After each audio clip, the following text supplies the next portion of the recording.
John here for Seconds Out. Pleasure to be in the company of gentleman Ade Oladipo. Ade, we've got to get to the humongous news that is upon us, the elephant in the room, if you will. We've now had almost the ink hasn't settled down on the contracts of the deals, but Carl Froch and John Fury have agreed to fight each other. What do you think?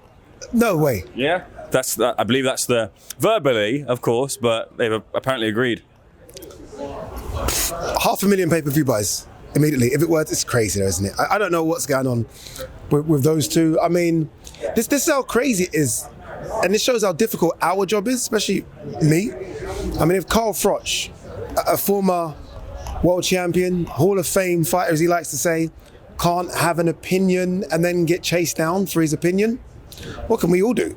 On a serious note, I mean, it shows how difficult people are in the boxing world that they can't really say what they want to say. Like Simon Jordan says whatever, right? He doesn't care, and I think he's been blocked, or at least the Furies don't really talk to Simon Jordan anymore. But you'd think that Carl Froch, who's a former fighter, would have a little more leeway and said, I can kind of say what I want to say because I've been there and done it. Even he can't. So I don't necessarily like it, but look, John Fury's a character. I think he's actually, like, if I was to host a press conference and they're asking Ade, who would you have on your top table? Like, guaranteed John Fury all the time because he's gold. But there are some sides to him. Like, I know he's apologized for the Bunsey thing. I didn't really like that. Yeah. I hated that, in fact. But I'm happy that he's apologized and they've now, I think, shared a drink with each other. But we're never going to see Carl Froch and Big John Fury in the ring. Carl Froch is too young. Still hits the bag very hard. I've seen it up close and personal. And I don't know, I'd love to see it, but I don't think it's going to happen. So you're backing Carl. I mean, I'd probably back John. I think John's still got John's still got that fire in him. We see it. He's just ready and wanting to get it out in the ring. I'm gonna back the former unified super middleweight champion of the world. That's what I'm gonna back. Someone that's been there and done it and got up off his backside and has a granite chin and has fought everyone he could have fought in the division at the time. I'm backing that guy. You're backing John Fury. I'm backing John Fury. Okay, cool. Interesting. Thought you were a boxing man. Tomorrow I'm backing Carl Froch. Okay, well, I get it. I get what we're doing. Ade, let's get into the boxing talk. WBC title on the line here at the weekend, and the former Barrios defending his title against Ryan Garcia. A little bit of a subdued press conference. We expected maybe a bit more from Ryan. He did flip off Mario Barrios during the face-off. I saw that. But what are you expecting from both fighters, but particularly Ryan Garcia, who has the opportunity at any given point in the fight to turn it on its head and even get a knockout? Yeah, you almost feel like it's all about Ryan, which is kind of maybe disrespectful to the champion, right? I mean, Mario is the WBC champion. I sometimes feel like we forget that. This almost feels like this build's been billed as Ryan versus Mario, no, it's Mario versus Ryan. And yeah, I'm with you. I thought the presser was a bit flat, a bit subdued, especially because the undercard presser wasn't. And that was actually exciting, and a couple of guys going at each other. This one just felt like it didn't have it. And again, that all comes down to Ryan, because Ryan's the guy where you don't know if it's going to be a bit crazy or is it going to be just like that. And for him and his team, it's probably best it is like that. So all that energy can be fixed on Saturday. But for us as fight fans and viewers, I kind of miss a bit of crazy. You know what I mean? You want to see a bit of crazy. Like, I've grown up where certain sports stars, I felt if they weren't crazy, they weren't at their best. Could be Wayne Rooney at football, Dennis Rodman at basketball. You know what I mean? Like, in order to perform, they need to be a bit kind of psycho. And I feel like that might be the case with Ryan. Like, that Devin Haney performance has obviously got an asterisk, but he was so crazy. He kind of made us look that way, and then he went that way, and it just worked perfectly. And I feel like I need to see a little bit of that.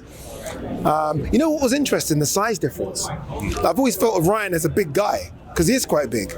Barrios just towered over him by a couple of inches at least, right? And he's going to be bigger on fight night. So is it going to be speed and guile with Ryan, or is sort of the strength and the experience of Barrios going to play a big factor? Because no one's really talking about Barrios' experience in big fights. He fought Manny Pacquiao. He fought Javante as well, and he done better than Ryan did. He fought Keith Thurman. I know there's a couple of defeats in there, but he's been in big time fights. Canelo undercard, and he's the champion. He is the champion. He knows what it's like to wear that green and gold. So that being said, I do favour Ryan, but it's going to be close. It's going to be very close. Be very direct here. We spoke to Paulie Malignaggi to get a breakdown on the fight, and he under no uncertain terms, called Mario Barrios effing terrible world champion, and essentially alluded to the fact that we kind of need Ryan Garcia to win this fight because it'd be better for boxing if he did fights to the likes of Shakur Stevenson and Conor Benn in the offing. Do you echo that sentiment in any sort of way? And when it comes to Ryan Garcia versus Shakur Stevenson or Conor Benn, which would you prefer to see? Yeah, on the first part, no, I don't echo that. I think that's look, I've never laced them up professionally. You're talking about free amateur fights. I'm never ever going to say someone who became a world champion is in no way good. You become world champion.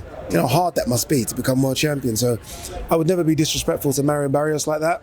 He's handled himself with grace throughout his career. I mean, this guy's been a professional boxer, I think it's 2013. There's been no asterisks next to his name, right? So he's done everything the correct way. So I'd never be as disrespectful as Paulie to him in any way, shape or form. But Paulie's done it. Paulie's been to the top of the mountain, so Paulie can speak. As for, look, I think in terms of the growth of the sport, yeah, you're right. Look, if Ryan wins, then all of a sudden you get excited about Conor, Shakur, all those type of fights, a Devin Haney rematch. Maybe you don't get as excited about Barrios, but maybe you should start to get excited about Barrios. One thing Barrios does give you is exciting fights. I mean, he's in wars. I mean, look at his face sometimes. This guy is going for it. There's a reason he's got the nickname, right, the Aztec Warrior, because he does go for it. He does fight. So, I don't know, man. I think if both win, there are big fights. But look, I'm not silly. If Ryan wins, I know they're trying to line up Shakur or Conor. Those are mega fights. But let's see if he wins. From a British interest and just focus on Conor, I actually spoke to Buddy McGirt, briefly Hall of Fame fighter and trainer in his own right, and he said that he favours Conor Benn to beat Ryan Garcia. What do you think about that? Oh, interesting.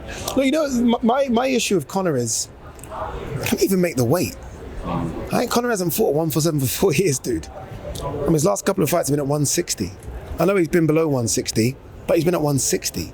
I mean, so I want to see him. He looks like he can make the weight. Like I saw Conor a couple of weeks ago in the gym. Looks like he can make the weight. He already looks like he's trying to get to the weight. If I'm honest with you, at least stay around a nice weight.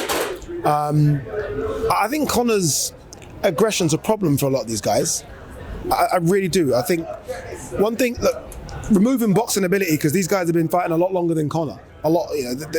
Ryan's been fighting since he was 8. Shakur since he was 6. You know, and they've been doing it a lot long. But Conor has an aggression to him that they don't have, and that might do something. I mean, would Conor beat Shakur? No, not for me. Could he beat Devin? Maybe. Could he beat Ryan? Maybe. So I kind of get what Buddy McGurk's saying, but I just like that. I just like the fact that Conor's in the mix with these guys. He's come over here. He's shouted. He's screamed. You know, he's got in the ring. That's how you're supposed to do it. I know some people don't like it. The anoraks, the old guard don't like when someone does that. Get the fuck out of here. You're trying to make money in this dangerous of sports. Get in the ring and sell yourself. You've interviewed Conor. He's the best. Give him the mic and he goes and he'll come over here and he'll speak Spanish and he'll do all sorts of craziness. I love that. And all of a sudden, for someone who really doesn't have like a masterful win, I know Eubank does, but again, Eubank, he's getting the big names and you've got to respect it. A couple of quick things before I let you go. First of all, speaking about making money while you can within this sport, Floyd Mayweather returns. He's fighting Mike Tyson in the Congo. You flying over? No. Horrendous. I think it's horrendous. What are we doing? What the fuck is going on? You know, like, there was a time when boxing I felt like was on its knees a little bit, and that probably isn't even true, when these fights were kind of like propping the sport up. Like these kind of weird exhibition fights were like, people were gravitating to them because before Turkey, maybe there wasn't the fights that we wanted. We're getting the fights. So I have no interest in this comical stuff. Did people not see Mike versus Jake? Did that not happen? Did people remove that? I mean, Floyd's 48, going to be 49 soon. What are we doing? And what, they're going to Congo like Ali versus Foreman? We're trying to... Stop. One's a heavyweight, one's a career welterweight. What the hell? How can people even buy into this stuff? Like, no, zero interest. Absolutely no. Like, I'm been kind of a big advocate for the growth of the sport in Africa, but the real growth, not for these type of things that take money from what could be going to really making boxing grow in the continent. Absolutely no interest. I'm trying to do events in Kenya and Nigeria with real boxers who are wanting to get to a spot where they can make some money. Not Mike Tyson, Floyd, who are both multimillionaires who serve the sport really well, but this doesn't serve the sport well at all. It appears that Tyson Fury is looking for a new trainer. I believe Shane Fury, speaking to Stomping Ground, has said that he likes the idea of him joining Dom Ingle, Adam Booth, or even Shane McGuigan, but Sugar Hill, it appears, won't be there. There's a fella called Sifu who's been training Tyson Fury over in Thailand. We don't know too much about that, but John Fury said to me that he'll be in the corner in some form for the fight with Makhmudov. Who do you think should be the lead for Tyson Fury in the fight with Makhmudov and further? Whoever the main trainer is, that should be the lead voice, right? I mean, it's going to be very difficult to somehow, and we just spoke about John, didn't we? Like, to get in front of John, especially if you don't have that relationship with Tyson. I guess if a new trainer's coming on board, you're going to have to kind of get a relationship with Tyson very quickly, which isn't going to be easy. I'm a bit surprised. I thought the performance that Tyson put in against Usyk second time around was okay.